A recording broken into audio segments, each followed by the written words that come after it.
I remember seeing the Blacktail trailer when it first came out in 2021, but due to college being extremely stressful, I wasn't playing literally any game during that time. So when it did come out on my Humble Bundle choice a year earlier than now, I decided to play it. And out of all the games I played, while most I can pretty quickly get a pretty strong idea of what I disliked, what I liked about it in the first couple of hours playtime, Blacktail had some interesting things I wanted to share. First con, this game really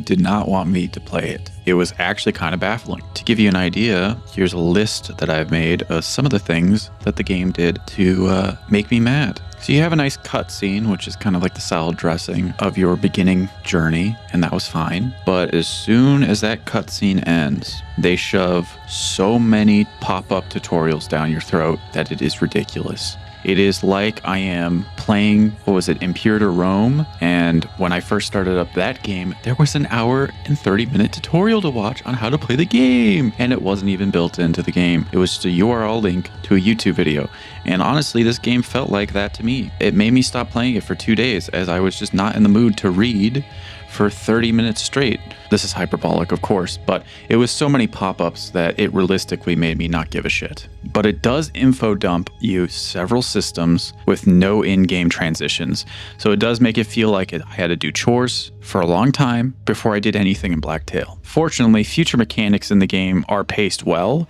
and introduced to you in a more immersive way. In general, the system of gameplay is in 3 modes of engagement. 1. Morality. 2. Exploration in semi-open world environments. And 3. Combat. Blacktail's combat system is using a bow with different arrow types and spells. The arrows are of 3 types that are solely introduced to the player when they get farther in the story. The spells have a similar progression in how they are introduced to you. However, you need to find a scroll with the info to open up a skill node. Then you need to find resources to unlock them in your cauldron. Spells have a limited variety, but they feel good to use for the most part. Morality is split in 1 bar with 4 sections. One side is a sun, the other one is a moon. You get closer to the sun, you get more drops when you kill enemies. Gathering nodes give you more resources back, and if you go more to the dark side of the moon, you get blood orbs from enemies that you kill, which is another way to get healing. So it is a way of basically making it so that each morale choice that you make of how you want to play the game is accumulated into a bonus that feels like a reward versus a punishment. And down the line, these decisions that you make do sometimes lock you out of reward choices because you might lean closer to one side than the other. To aid in exploration more, there are many collectibles and hidden power-ups that you can find in the world if you do just wander off into an unknown direction. And this type of thing is, of course, always great to feel. It feels like your time's not being wasted. It feels like you're being rewarded for exploring in the game. Looking at all the cool things that the environmental artists have created for you is something that isn't just a reward on the eyes, but a reward in your progression as well. Furthermore, side quests are really off the beaten path sometimes, where you would never activate it until you actually explored in a random direction that isn't told to you in the main story. And that side quest, it doesn't feel like a fetch quest. Usually it's a multi-part quest with things that feel like they tie into the main story, even if they don't necessarily truly tie into the main story. I would say all these systems kind of lead you to finding the rewards to progress at a rate that feels satisfying and making the main story feel more fleshed out, more rewarding, and more complete. One of my favorite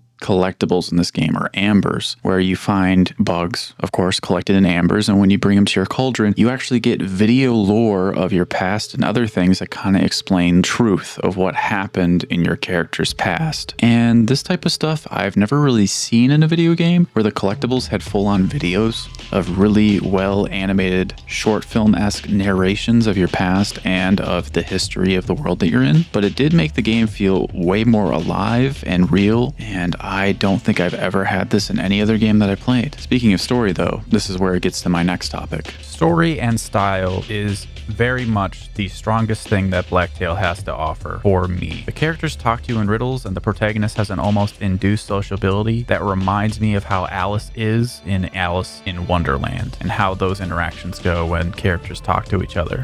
Small girl gets thrown into a world where you're talking to piranha plants and mushrooms, yet you can't really tell if it's real or just an hallucination. This gets even more blurred when you have an unknown narrator talk about your journey in a picture book-esque style. And even the narrator is unreliable at times, because if he gets bored, he'll start skipping through the story to get to the interesting parts. Kind of a almost fourth dimension wall break, very similar to the cat from Coraline if you've ever seen that movie. You play this game, you see that movie, you'll understand immediately what I'm talking about, as they almost feel like an omnipotent being watching how everything unfolds, like an audience in a coliseum. This whole type of narration style that I've seen is very interesting to me. However, when it came to the ending of Blacktail, the end was not that satisfying for me, but it does not affect the overall game for me in its entirety. The conclusion of Blacktail for me is simple. I didn't want it to end, but I would feel worse if I didn't beat the game, as the gameplay was fun enough, the story was intriguing, and the game had no bugs for me. The game even had more open world areas for me to explore that weren't even connected to the main story at all, as you unlock it when you get to the final mission of the story. So I could have even more gameplay time in this game if I wanted to, but like many other open world games, like I play The Witcher or Cyberpunk, I do get a feeling that because I've done this before, if I don't beat the game now, I probably won't beat it ever, as I have a weird mental capacity thing where if I don't beat the game now, I don't want it to end, so then I just don't beat the game. But I did finish it, and I give Blacktail an 8.5 out of 10. It's difficult to know whom I would recommend this game to, as I can't recall many games I played with this specific gameplay loop. Maybe if people like some of those games like the Alice Madness games and liked using the bow in Far Cry a lot, Far Cry 3 specifically, I think then you probably would enjoy this game a little bit. Well, anyway, I hope you get good rest, I hope you get good sleep, and I will see you again when I find something fun